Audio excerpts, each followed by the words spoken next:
All open. Kasi nandito tayo para matuto. Amen. Yan. So, ito yung title natin, Growth Process. So, sa mga buong buwan, kung napansin natin, ang pinag-aaralan natin tungkol sa growth, paglago, paglaki, pag-mature. Ngayon, pag-aaralan naman natin yung in-between. Diba yung binasa natin, sanggol, tapos yung sumunod, yung pagmalaki ka na. Ngayon, hindi naman pwedeng sanggol ka, tapos pag kinabukasan, lola ka na, o lolo ka na. Tama? May proseso yan. Ngayon, ang pag-aaralan natin yung proseso. At yung proseso na pag-aaralan natin, applicable to sa ating spiritual na buhay, personal na buhay. Okay, ready na? Ayan. Ayan, basahin ko lang ulit sa Hebreo 5, yung kaninang verse. Next slide. So dito sa Hebreo 5, sabi, marami pa kaming masasabi tungkol sa bagay na ito, ngunit mahirap ipaliwanag sa inyo sapagkat napakabagal ng ninyong umunawa. Dapat sana yung mga tagapagturo na kayo, subalit hanggang ngayon kailangan pa kayong turuan ng mga panimulang aralin tungkol sa mga salita ng Diyos. Focus ko yung may tagapagturo, merong tinuturuan. So, madalas sa atin, kahit nagtuturo na kami, tinuturuan pa rin kami. Amen? So dito, bakit nagtuturuan? Kasi para lumago. Okay? Para, yung una, sabi dito, dapat sana'y kumakain na kayo ng matigas na pagkain, ngunit hanggang ngayon, gatas pa lamang ang inyong kaya. Gatas, yung iniinom pa lang. Ang sanggol pa ay nabubuhay sa gatas at kulang pa ang kaalaman sa salita ng katuwiran. Yan, next slide, para mas maunawaan natin. Para mas ma-relate natin. So, describe natin yung picture. Ang cute nila, no? Yan. Describe muna natin. I-relate natin itong mga picture na to sa ating personal na buhay at spiritual life. So, umpisahan natin sa left side nyo. So, anong i-describe natin yung baby dun sa taas? Anong papansin nyo? Sige, one word. Happy. Happy, cute. Diba? Kapag baby ka pa lang, happy-happy ka lang. Wala ka pang pakialam kung magkakamali ka, tama o mali ang ginagawa mo. Tama? Basta pa-cute lang. Kaya kanina nga may nahuli ako, nagpapa-cute. Alam na niya yun. Diba? Cute-cute lang. Wala kang pag-baby ka pa lang sa pananampalataya. And even sa personal na buhay, ang iniintindi mo ay maganda ka. Yung image mo. Ang iniintindi mo yung mga tao sa paligid mo natutuwa sa'yo. You don't care. Basta people pleaser. Para ito, yung baby dito. Diba? Basta pa-cute. Tapos, ano yung sumunod sa gitna? Gumagapang. Hindi pa marunong maglakad.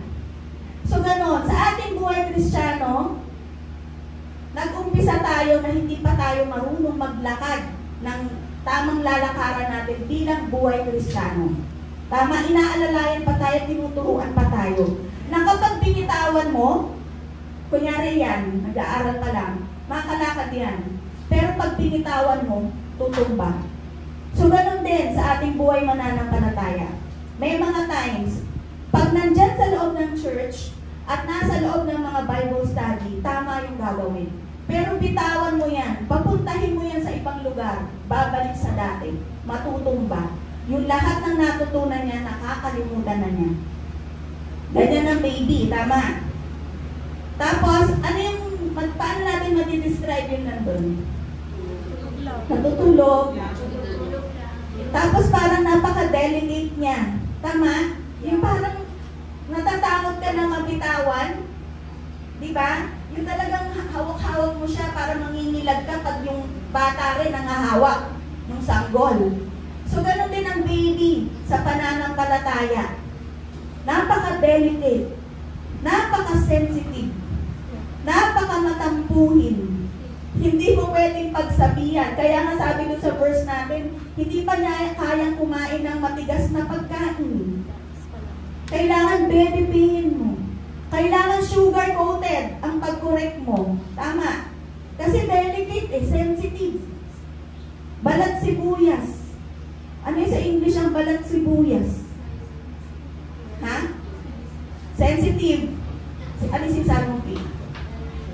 Ha? Cry baby. Onion skin. Kayo naman, masyado nang malalim iniisip nyo. Onion skin lang naman yun. Diba? Ganyan. Kaya bakit hinahalin tulad sa baby? Kasi ganyan din tayo. Pag baby, delicate. Hindi ka pwedeng, alam mo yun, mangingilag kang i-correct. Kasi, baka sumabog. Baka malaglag. Tapos, at ina-exercise. No? Pinalalakas pa. Diba? Ganyan din tayo. Kaya, meron tayong yung kanina, diba, napanood niyo yung video kanina? Mga pinalalakas pa yan. Mga tinuturuan pa yan. Pero may proseso pa yan. Mamaya maintindihan natin. And then yung ano, ay baby. Konting problema, umiiyak. Cry baby. Diba? Oh, pag ganyan ka pa, baby ka pa. Bakit? Kasi hindi ka pa na proseso eh. Hindi ka pa sanay. Hindi mo lang pakainin yan, iiyak. Hindi mo lang yan mauga, iiyak. So, ganoon din sa atin. Hindi masunod ang gusto, iiyak. Konting problema na kamukmo. Tama, baby. No? Hindi na atigay. And then yung last, naglalaro. Diba? Happy-go-lucky. Walang pakailam sa mundo. Hindi niya iniintindi. Walang iniintindi sa buhay. Diba? Basta alam niya may magulang siya. Ganun ang baby. Pero pag nagkaedad na tayo, diba? Ang may responsibilidad na magulang. Pag nagkakaedad na tayo, nagbabago, diba? Pag baby ka pa lang, sige, okay, ano lang, you don't care kung makakapag-aral ka o hindi, kakain ka o hindi. Kasi alam mo, may magbibigay. Pero kapag tumatanda ka na, nag-iiba na yung mindset mo. Kailangan meron kang maiabot. Kailangan meron ka na maipakain. Nagbabago. Okay, so next slide. So dito, di ba yung sabi doon sa verse na gatas pa lang, dahil sanggol pa lang, at hindi pwedeng matigas na pagkain. So ganun din yung sa process. Kung toddler ka, anong klaseng pagtuturo ang gagawin sa'yo? Puro mga laro lang. Puro mga toys. Yung learning process mo. Tama. Pero kapag nag-iedad ka na, nagbabago din yung way ng pagtuturo. Kaya ako, personally, pag bago kang mananampalataya, maluwag ako sa'yo. Pababayaan kita. Kung hindi ka marunong mag-devotion, okay lang sa akin. Kasi, ano ka pa eh, baby ka pa, toddler, o bata pa. Kaya, okay lang, sige, magpapasensya ako. Ganon, maluwag ako. Pero, kapag nandun ka na sa parte na dapat alam mo na marunong ka na magsulat, nakakapag-analyze ka na, marunong ka na mag-isip, iba na rin yung way ng pagtuturo ko. Nakuha. Kaya nga sabi ni Ate Baby, naalala ko kahit bago pa lang kami, si Doc, pag grade 5, yung kausap niya, grade 5 din siya kung magpag-usap. Pero pag professional din. So, yung way ng pagtuturo, iba-iba. Kaya katulad nung ang church natin, may proseso tayo ng pagtuturo. Ang proseso natin para sa mga bago, welcome po sa ating mga bisita at ating mga bagong mukha. Yan. Sa ating church, may proseso tayo ng pagtuturo. Kapag bago ang mananampalataya, ipapasok ka sa cell group. At sa cell group, ipinapakilala natin ang Panginoong Jesucristo. Wala pang do's and don'ts doon. Bakit? Sabihan mo ng do's and don'ts yan, di na inaatin. Yung papakilala pa lang natin. Kung naninigarilyo ka, sige, manigarilyo ka muna, pero pakinig ka. Pero kapag natututunan mo na, saka ka namin sasabihin, huwag kang manigarilyo, kasalanan yan. Nag-iiba yung proseso ng pagtuturo. So, cell group, pag natapos yung mga teachings sa cell group, nasa discipleship 1 na. Yun yung binabanggit nila kanina. Sa discipleship 1, tinuturo na yung basic Christian faith, yung kaligtasan, yung mga dapat talaga na nasa puso natin. Discipleship 2, andun na yung, narinig nyo na, paano ka makikisalamuha. Yung 1, tungkol sa sarili mo, sa kaligtasan mo. Yung 2, tungkol naman sa pakikipagsalamuha mo sa kapwa mo. Kaya may proseso. Kasi, take note, halimbawa, example na, kunya literal mo, yung baby o yung toddler, hindi mo pwedeng turuan ng, wag ka muna magla-love life ha, love life ka, ganun sinasabi, pag nagtrabaho ka, hindi mo pwedeng ituro sa toddler yun sa bata. Diba? Depende sa maturity. So, ganun din yung proseso ng ating church. So, depende sa maturity, yung tinuturo natin. Kaya level by level. Yung merong level 3, kapag ready ka na magbahagi ng salita ng Diyos, tsaka yung leadership, kapag ready ka na magkaroon ng responsibility. Kaya yung mga iba natatakot, huwag kayo matakot. Hindi naman kung sino dito gusto maglingkod, hindi ka naman papatayuin kaagad kung hindi ka dumaan sa proseso. Kasi maraming tumayo dito. Ano yung sabi ni Pastor Jordan? Ano nangyari? Jowa na. Nag-jowa. Nawala. Hindi ka makakatayo pag ganun. Tapos yung marami, kasi by experience din yan eh. Tumayo dito kasi may talent eh. Pero hindi nakaproseso. Mamaya papakita ko yung mga proseso dapat daanan. So nawala. Nag-backslide, nagalit. Why? Hindi kasi na-proseso. Kaya, dito, although paulit-ulit namin sinasabi, PWD, FS, yung serve, maglingkod ka. Pero may proseso yan bago ka maglilingkod. Kasi kami din ang mangungonsumisyon kapag hindi ka na-proseso. Sakit ng ulo. Ganyan dati, walang proseso. Kaya, maagang. Yan na. Sige, next. Next slide. Ayan, basahin natin, no? So, bawat isa sa atin, sabi, I press on toward the goal to win the prize for which God has called me heavenward in Christ Jesus. All of us then who are mature should take such view of things. And if on some point you think differently, that too God will make clear to you. Ang gusto ko ngayon dito, press on toward the goal to win the prize for which God has called me heavenward. Lahat tayo, at the end of the day, sa dulo ng walang hanggan, may kapupuntahan tayo. Ano yung gusto natin kapuntahan? Pag nalagutan ka ng hininga, meron tayong kapupuntahan. Dalawa lang yan. Walang middle. Ano yung isa? Ha? Langit. Ano yung pangalawa? Hell. Impyerno. O sino dito gusto sa impyerno? Wala, di ba? Sino dito gusto sa langit? Taas ang kamay. Yan. Pag hindi nagtaas ang kamay, ano yun? Ayan, sa kabila. Kabila siya. Ayoko, wala akong pang-ide. Joke lang. Di ba? Lahat tayo gusto natin pumunta ng langit. Di ba? Pero ang tanong, ano ang ginagawa mo para pumunta ka ng langit? Di ba? Sabi nga, kung gusto mong pumunta ng langit, mamuhay ka ng makalangit. Kung gusto mong pumunta ng impyerno, mamuhay ka na maka-impyerno. Amen? So ngayon ang pag-usap, wala naman, I believe, wala naman ditong gusto pumunta ng impyerno. So ngayon, next slide. Ayan. Siyempre, before na makilala natin ang Panginoong Kristo, madumi tayo. Tapos sa langit, hindi pwede na papasok ka, madumi ka pa rin. Lilinisin ka ng Panginoong Kristo.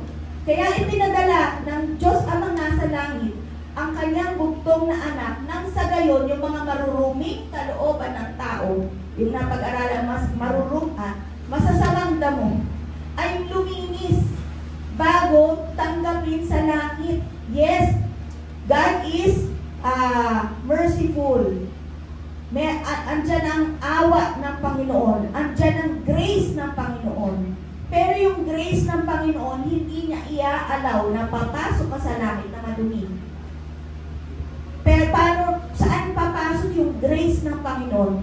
Habang buhay ka dito, sa ibabaw ng mundo, lilinisin ka na ng Panginoong Hesukristo.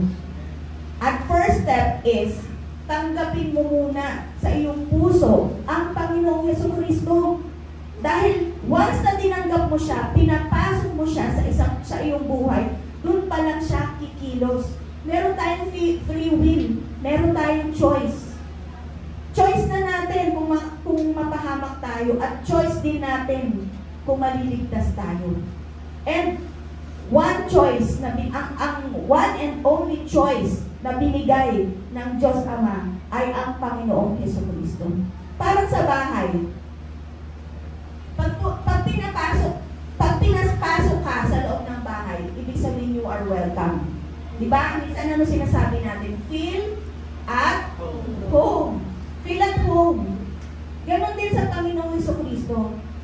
Welcome Jesus sa aking buhay. Feel at home. Pag feel at home ka, pwede kang umupo, pwede kang maghugas ng kamay, pwede kang magluto ng sarili mo, pero pwede kang ano yung pwede mong gawin. So, ganun din. How can we let God cleanse ourselves? By letting Him feel at home sa ating buhay. So, next. So, ano yung process? Number 1. Ay, nakikita niyo ba yung hagdanan? Ang proseso, parang pag-akyat sa hagdanan. At habang umaakyat ka, dumadali ba o humihirap? Ha? Humihirap. Diba? Ngayon, pag-aaralan na yung word na process. No? So, sa process na yan, sa proseso natin ng pagpasok sa langit, kailangan matuto tayong mag-persevere at maging persistent. Ano yung persevere at saka persistent? Yung tuloy-tuloy. Yung nagiging masigasig tayo. Yung enthusiastic tayo. No? Sabi dito sa James 1:12, Blessed is the one who perseveres under trial, because when they have stood the test, they will be given the crown of life God has promised to those who love Him. Gusto mo ng crown of life? Persevere. Be persistent. Diba? Lahat tayo gusto natin ng something positive, pero may proseso yan. Ang tanong, bakit tinuturo ni Santiago, Blessed is the one who perseveres under trial? So, next slide. Dahil sa proseso mong yan, merong obstruction, merong distraction. Sa buhay mananampalataya natin, hindi porket tinanggap natin ang Panginoong Jesucristo, okay ng lahat. That is a fact, hindi okay palagi. Why? Because kailangan mong maproseso. So, ano yung mga klase ng obstruction na pwede natin ma-encounter? Mga tao sa paligid mo. Hahamakin ka. Hindi maniniwala sa'yo. At sino yung mga tao sa paligid mo? Pwedeng asawa mo, kapitbahay mo, kapatid mo, anak mo, magulang mo. That is process. Normal yan. Nang sa gayon, matutunan mo mag-persevere. Obstruction, distraction. Ano yung mga distraction? Sa pag-aaral, ano yung mga distraction? Ha? Social media. Ano pa? Boyfriend, girlfriend. Ha? Barkada. Finances. Maraming distraction. Pag hindi mo na lampasan yan, hanggang baba ka pa lang. So, di ba dapat aakyat ka? Dapat matutunan mo na malagpasan yung mga obstructions and distractions sa buhay mo na yan. At pag nalagpasan mo yan, tatawagin kang meron ng perseverance at magiging persistent ka. Kung wala namang, parang ano lang yan o sige, wrestling. Di ba? Kailangan talagang, kung hindi mo ipipilit na maitumba yung kalaban mo, hindi ka masasabing panalo. Amen? Kaya tayo, dapat ganun din. Kasi kung pumigay ka, titalo ka, hanggang baba ka lang. Hindi ka makakarating dun sa pinag-uusapan natin dun sa taas o sa tuktok. Tama? So, kailangan maging persistent, ipaglaban mo. Dumiretso ka, tuloy-tuloy. Huwag kang hihinto kasi sino ang talo? Ikaw. Next. Resilience. Ano sabi sa resilience sa Ephesians 3:16? I pray that He may grant you according to the riches of His glory to be strengthened with power in the inner man through His Spirit. Kasama sa proseso, number 1 is kailangan mong malagpasan yung mga obstructions, distractions. At para maging masabi kang persistent, persevering. At susunod dyan is resilient. Ano yung resilient? Parang bang ano yun eh, narinig ko na yun, parang rubber band. Ang rubber band, in-stretch ka. Diba? O kaya garter. O kaya slingshot. Tirador. Ano yung tirador ba yun? Tirador. Kung imagine, kung ikaw yung goma at hinahata ka, masakit. Diba? Pero pag pinitawan mo, ang layo ng mararating. The more na na-stretch, mas malayo ang mararating mo. Yun ang resilient. Amen? At isa pang example dyan is yung yung sa beauty pageant. Yan. Yung pag nadapa ka, di ba nakapanood na tayo ng mga beauty queen, nadapa sila. Pero ano gagawin nila? Tatayo sila kaagad as in parang walang nangyari. Tapos mananalo pa sila. Amen? Ganun ang resilient. No? Hindi ka mananatili naka-stretch. Tapos nangulubot ka na. Di ba merong goma na pag na-stretch, wala na, kulubot na. No? Anong tawag doon? Yung bacon na. Nagiging bacon. Di ba yung mga sa mga brick na mga lalaki? At saka ng mga babae. Di ba? Bacon na. Pag bacon ka, pag in-stretch ka, at saka naging bacon ka, hindi ka gagamit-gamit, ano gagawin? Tatapon ka. Tama? So, sa proseso na yan, dapat maging resilient tayo na pag... Bakit kailangan resilient? Next slide. Kasi, may mga times na mag-fail talaga tayo. May mga times na magkakamali talaga tayo. At sa pagkakamali niyan, dyan ka rin, babangon. Diyan ka rin, matututo. Para bang, dapat ang katuwiran natin ay nagkamali ako. Next time, gagalingan ko na. Mas aayusin ko na. Ganon ang resilient. Hindi yung nagkamali ka, para ka ng bacon. Ay, nagkamali ako, wala na akong pag-asa. Di ba hindi na sila maniwala sa akin? Pero hanggang ngayon, ganyan ang attitude mo, hindi ka makakausad. Tama? Kasi magmumukmuk ka eh. Parang yung baby nga. Yung baby. Diba? So, sa pagkakamali mo, hindi ibig sabihin yung pagkakamali niya eh talagang negative. Yes, negative sa una. Pero gawin mo siyang positive. Diyan ka matututo sa pagkakamali na yan. Dahil dyan sa pagkakamali na yan, diyan mo marirealize yung mga tamang dapat mo palang gawin. Sino dito nagkamali na? Lahat tayo. Ang tanong, natuto ba kayo sa pagkakamali nyo? Kung hindi kayo natuto, balikan nyo. Amen? Dahil lahat yan, merong lesson learned dyan. So, ang pagiging resilient, babangon ka sa pagkakamali mo. Hindi yung nananatili kang nakadapa. Amen? At sino ang magpapalakas sa iyo upang bumangon ulit? Sabi, strengthened with the power in the inner man through His Spirit. Pag nagkamali ka, lapit ka sa Lord. Ituturo niya yung tama mong gawin para makabalik ka, makapanumbalik ka. Hindi yung forever na andyan ka na sa pagkakamali mo. Amen? Resilience. So dapat sa process na yan, nagiging persistent ka. Sa process na yan, nagiging resilient ka. Next slide. Basahin nyo nga yung susunod. Open-minded. Ayan. Marami dito, close-minded. Bakit? Mamaya. Sige. Ano yung ibig sabihin ng open-minded? Ang pagiging open-minded is bukas ang isip, merong maturity sa kanyang pag-iisip.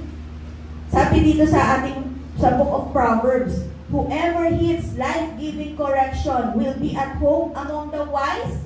Take note the word wise. Those who disregard discipline despise themselves, but the one who heeds correction gains understanding. Heeds correction. Kaya, ang open-minded, bakit yung open mo yung mind? Kasi merong outside na idea. May outside na sinasabi sa'yo. Ngayon, i-open mo yung mind mo doon sa outside na sinasabi ng ibang tao. And usually, mga correction, discipline. At kapag hinid mo, inilagay mo sa puso mo at ninurture mo at yung tinangkiling mo sa iyong puso, saan ka daw binibilang? Sa mga wise, sa mga marunong, sa mga matatalino. At nagkakaroon ka, whoever heeds correction gains understanding. Nagkakaroon ng kaunawaan. Kung close-minded ka, kahit anong sabihin ng isang tao, hindi mo talaga maiintindihan kasi nakasarado yung isip mo eh. Iisa lang yung nakikita mo eh. Yung sa sayo lang eh. Hindi mo ino-open yung isip mo sa suggestion, sinasabi ng iba na makakatulong sa atin. Tapos sa Amplified Version, the ear that listens to and learns from the life-giving rebuke. Take note, sabi dito, life-giving rebuke. Ang rebuke, pagsaway. Pero life-giving yan. Pag sinaway ka, hindi ang goal ng nagsasaway sa'yo ilumok ka. Ang goal ng nagsasaway sa'yo ay bigyan ka ng buhay na tama, kasiya-siya. Amen? Hindi ka ipapahamak ng rebuke. Will remain among the wise. He who neglects, take note, neglect and ignore instruction and discipline despises himself. Ikaw ang talo. Pag nineneglect mo ang sinasabi, ang pagtuturo sa'yo, pagtutuwid sa'yo, ini-ignore mo siya. Ay, hindi ko kailangan yan. Hindi naman ako yan eh. Yung ilag ng ilag, ayaw magpatama. Ano bang yung dodgeball? Yung ayaw magpatama. Sino ang kawawa? Tayo din. Sabi doon, despises himself. Hindi ako nagsasabi ha. Tinatagalog ko lang. But he who learns from rebuke acquires understanding and grows in wisdom. Amen? So open-mindedness is equivalent to wisdom. Nagkakaroon ng kanang karunungan. Kaya, bawat isa sa atin, let us be open to, next slide, criticism. Akala natin pag criticize tayo, negative na yan. Merong iba, yung criticism niya kasi galit lang sa'yo, may masabi lang, sabi nga nila, mema lang. Pero, kapag yung criticism mo yan, ina-analyze mo, inintindi mo, binuksan natin yung isip natin, magkakaroon ka ng wisdom. So, yung criticism, ano yan? It's a good thing kapag tinignan natin ng tama. Amen? Tapos, deceptions, rebuke. Ayan, open-minded ka rin. Dapat bukas ang isip mo sa mga nangyayari sa paligid. Alam mo kung merong deception. Amen? Tapos correction, rebuke and correction. Nakuha? So sa prosesong yan, bakit may mga pagkakataon sa buhay natin, yung mga magulang natin, palagi na lang ako criticize, process yan. Bakit bakit na lang si pastor? Bakit na si pastor palagi na lang akong kinokorek? Kasi process yan. Tinuturuan tayo. Amen? Huwag tayong ignore, neglect. Kasi tayo din ang mag-benefit niyan. No? Kaya, part of the process, criticism, deception, rebuke, correction. That is part of the process. Okay, next. Pakibasa nga, ano yung C? Character. Character. Ayan. Kaya ito yung, sa totoo lang, di ba, sa mga gustong maglingkod, napaka-importante yung mga pinag-aaralan natin na yan. Sa mga gustong maglingkod.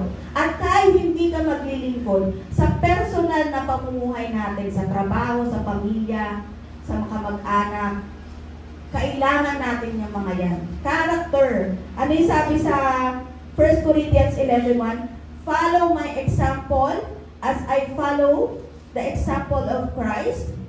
Tapos, sabi sa 2 Corinthians 3:3, you yourselves are our letter of recommendation, written on our hearts, to be known and read by all, and you show that you are a letter from Christ, delivered by us, written not with ink, but with the Spirit of the living God, not on tablets of stone, but on tablets of human hearts.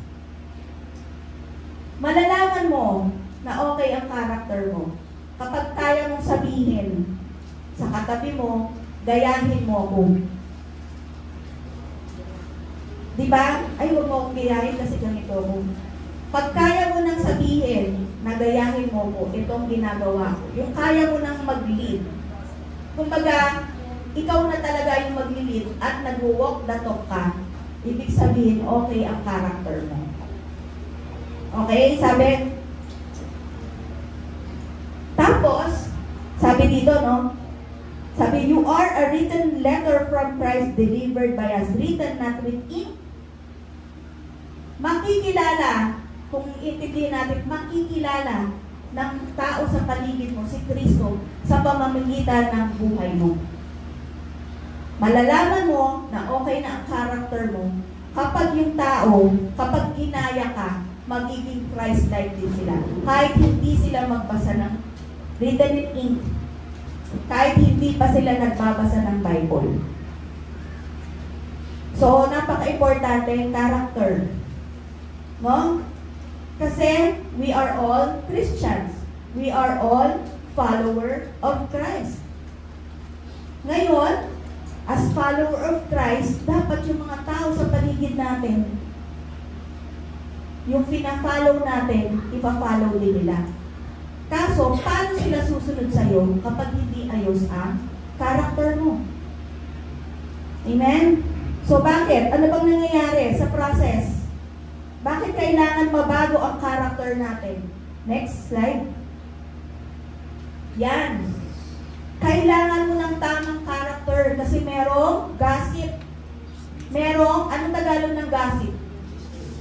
Hindi. Marites. Pinalitan ng pangalan ng gossip. Ngayon, kung mali ang reaction mo sa gossip, anong gagawin mo? Character, ha? Character. Diba? Pag may nagsabi sa'yo, ay, si ganito, talaga? Christian ka. Leader ka pa. Worker ka pa. Alam nung ano. So, sasabihin mo pa ba, follow me as I follow Christ. Isa ka rin marites. Tama? Oh. Hindi mo masasabi. Diba? Tapos, kaya, ay, bahay ko niyan. Napaka-chismosa. Character, Christian ka. Masasabi mo ba sa kausap mo, follow me? Ako, pag may nag-chismis sa'yo, kailangan chismis mo rin. Nakuha? Next slide. Bullying. Kasama sa process, yung mga bully sa buhay natin. Why? Kasi din-develop yung character natin. Hindi natin kayang kontrolin yung mga tao sa paligid natin. Remember, again, hindi natin kayang kontrolin ang mga tao sa paligid natin. Lalo na kung hindi sila Kristiyano. Hindi yan magpapakorek sa'yo. Pero ang kaya natin kontrolin, yung sarili natin. Kung bully yung mga tao sa paligid natin, tayo ba magiging bully din? Hindi. Kapag sinuntok ka, susuntok din ba tayo? Hindi. Kasi pinangangalagaan natin yung character. At kaninong character yan? Hindi naman character mo sa totoo lang. Jesus. Kapag gumawa ka ng maling reaksyon, ang mapupulaan si Jesus. Kasi alam nila, Christian ka. Amen? Kaya magmula ngayon, wala nang palaban. Alam, another usapan yun, paano ba natin i-handle yung mga difficult people. Okay? Kasi ang nangyayari, tinitingnan nila tayo. Gusto nilang sumunod. Ay, parang ang saya nila. Gusto mo na rin maging Christian. So, ino-observe nila paano tayo mag-react sa isang sitwasyon. Tinitingnan nila yung character natin. Amen? Ano pa? Kasama sa process, difficult people. Diba? May mga taong ang hirap makasamahan.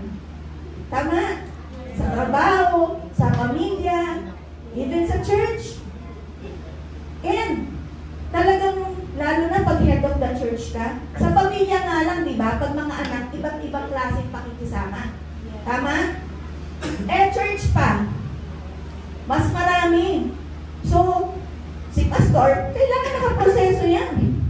Kasi, hindi niya mapapakisamahan ng ayos yung mga church members kung hindi siya naproseso, kung hindi siya natutong mag-adjust sa iba't ibang tao.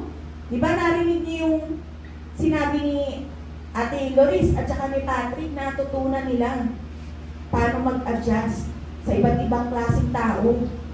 And yung mga yan, kahit natutunan nila theoretically, dadaanan pa rin nila yan. Poproseso pa rin sila. Tingnan ko nga kung totoo yung sinasabi mo. Nakuha. Yung iba kasi natatakot. Yung kunyari dito, magtatayo, magtuturo. Tatakot kasi baka daanan nila yung proseso. Pag ayaw mong dumaan dyan sa umakyat ng hagdanan, hindi ka mapupunta sa tuktok. Kailangan daanan mo yan. Amen? Process. Difficult people, and last is offense. Ayan, ako, parang 2 buwan na natin pinag-usapan yung offense na yan. Kasama sa pag-develop ng character is being offended. Being offended. At paano mo matatanggal yung having that spirit of offense. And paano ka, for next time, hindi ka na ma-offend. Habang palagi kang na-offend, nakastuck ka pa dyan sa level, ano ba yan? Level 4. Hanggat hindi mo na-overcome yan. Hanggat palagi kang nabibake. Kaya kanina, yung mga, pinili ko yun hanggat na lagi kang nabibake. Sabi ni, sino ba nagsabi yun? Si Ate Nika. Kung nabibake ka, paano ka mag-handle ng members mo? At dyan kasi ang members, i-offend ka talaga niyan. Kasi kanya-kanya ugali. Ngayon, kung hindi ka na proseso, ikaw rin offended, pare-pareho na lang kayo. At kung lead ka, ang member, na-offend din naman ng leader niya. Kung ikaw na member, hindi ka na proseso, ay hindi kayo lalago pare-pareho. Amen? So, next slide. Enduring. Endurance. Dapat nagkakaroon tayo ng endurance. So, ano yung endurance? Basahin ko muna yung Hebrews 10:36.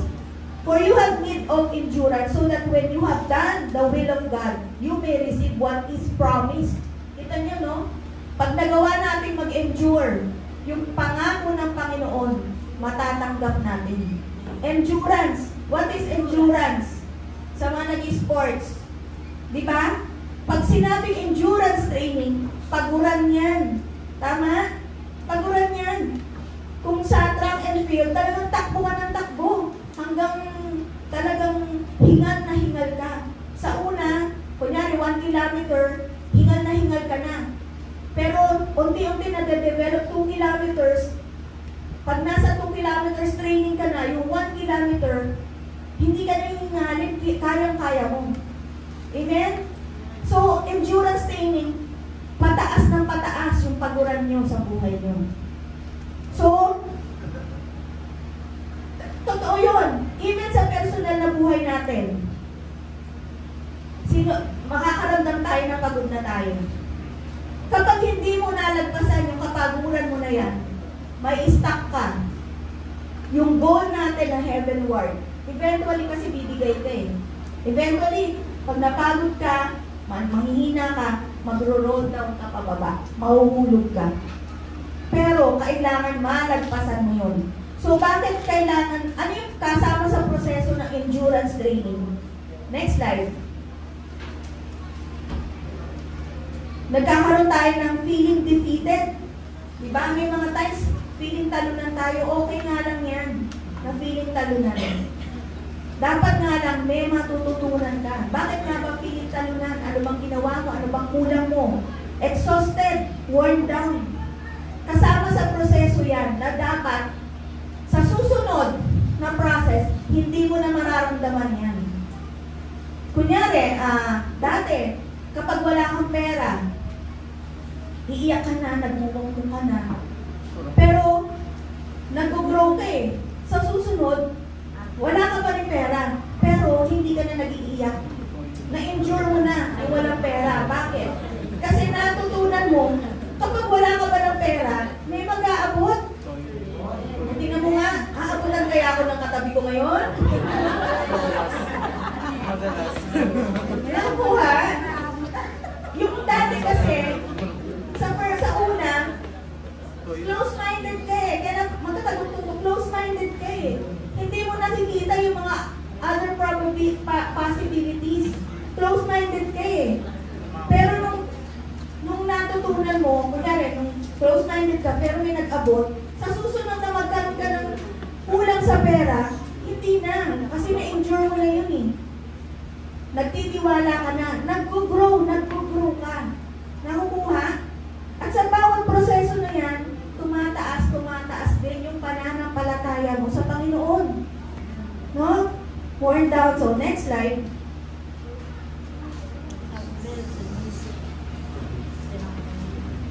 Yan. Sa prosesong yan, kailangan ng submission.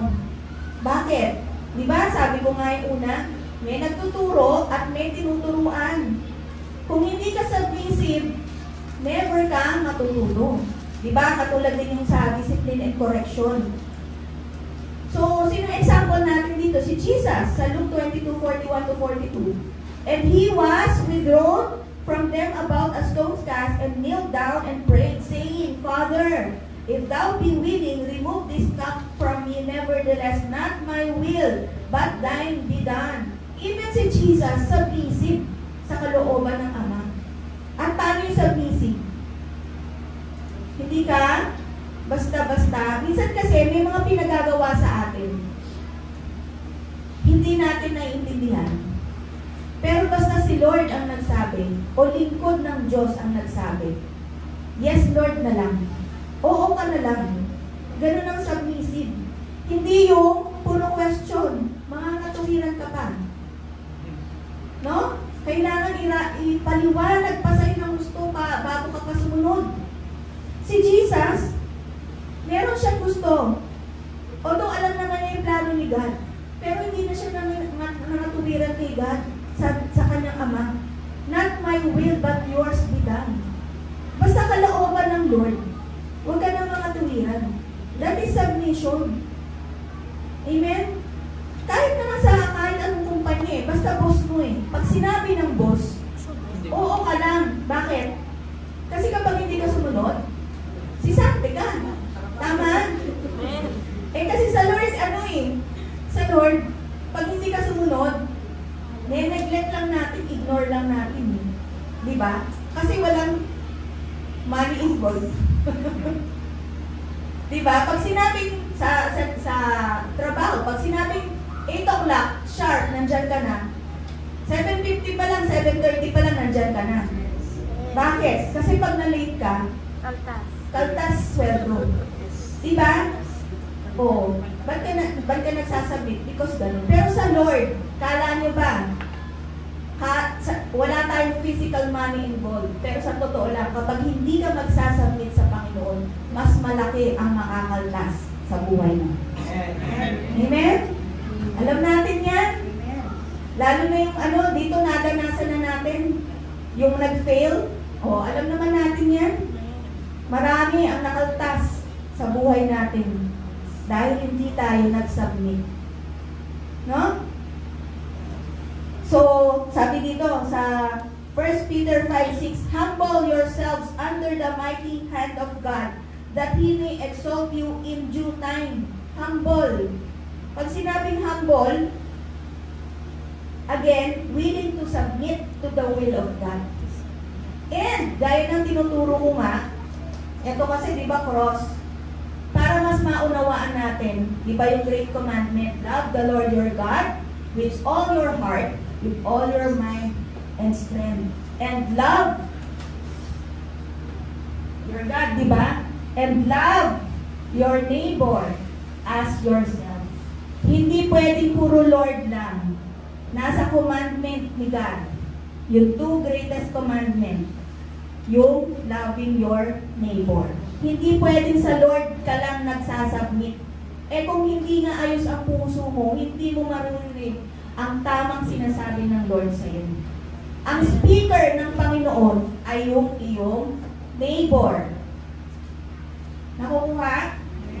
Kung hindi ayos ang puso mo, hindi mo siya maririnig. At kailangan mo ng boses para marinig mo ang Panginoon. At yan yung neighbor. Sino yung neighbor sa ating church? Yung mas nakakataas ang level of faith. Yung kaya nang sabihin, follow me as I follow Christ. Nakukuha?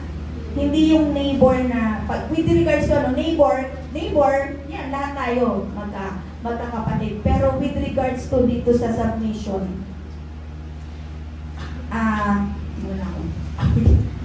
with regards to submission, ang tinutukoy dyan is yung paano ka susunod sa kalooban ng Lord sa pamamagitan ng lingkod ng Diyos. Amen? Diba? Hindi pwedeng, ay basta, nananampalataya ako kay Lord. Pero galit ka sa neighbor mo. You are not following yung sinabi ni Jesus. Diba? Basta kay Lord lang ako. Kay Lord lang ako maniniwala.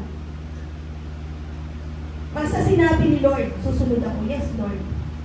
Eh, may inutos sa'yo, yung leader mo. Eh, bakit naman ako? Hindi ko kaya yan. Eh, palagi na lang ako nakikita. Diba? O, sikanin, paano ka kakausapin ni Lord? So, nakukuha? So, malinaw ha? Next slide. O, last. Ay, o yan, last. Steadfast. Yan, basahin niyo mama. Sige, pakibasa. Steadfast.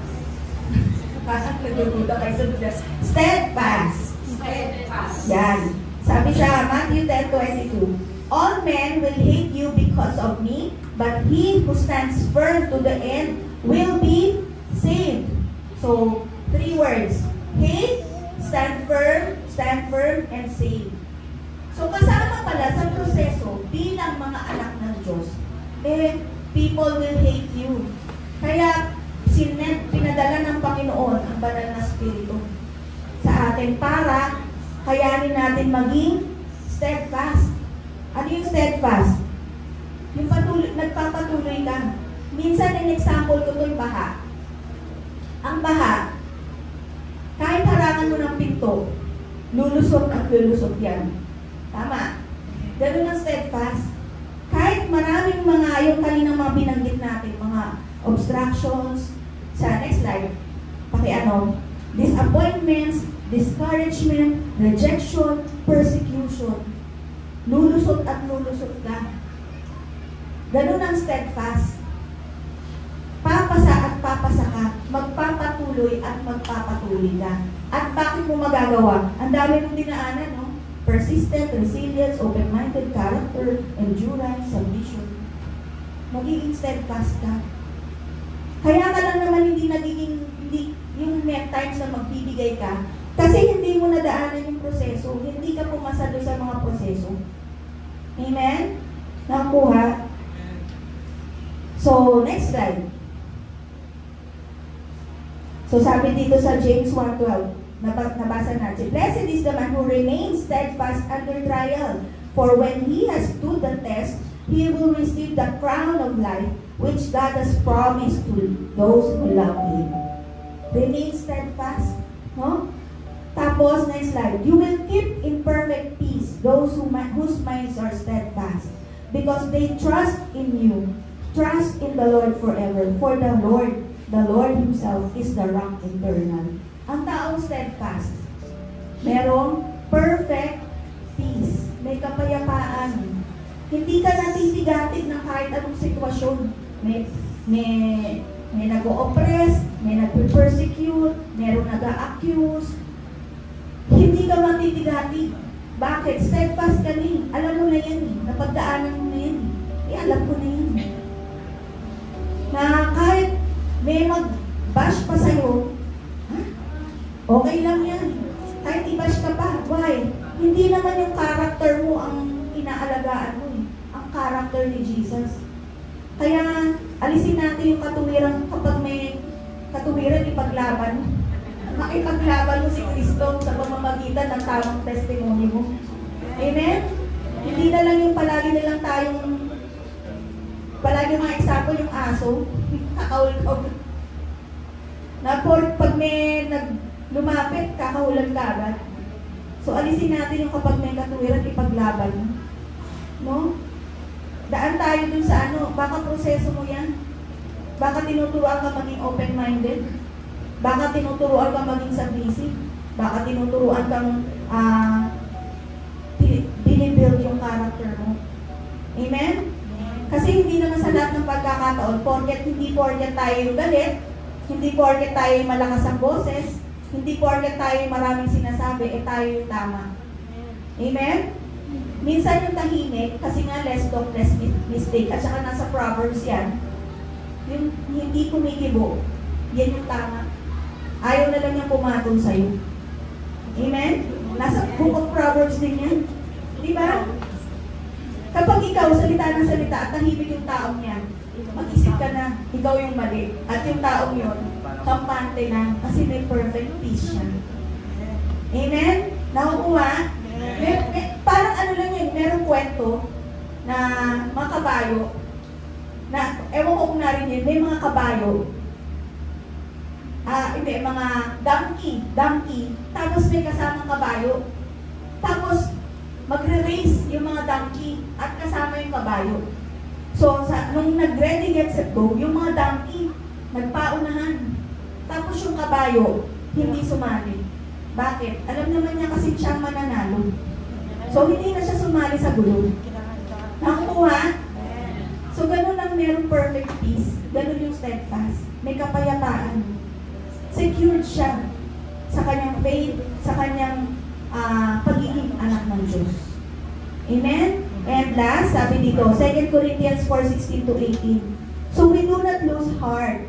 Though our outer nature is wasting away, our inner nature is being received day by day, renewed day by day. For this slight, momentary affliction, take note, momentary lang yan, is preparing for us an eternal weight of glory beyond all comparison, as we look not to the things that are seen.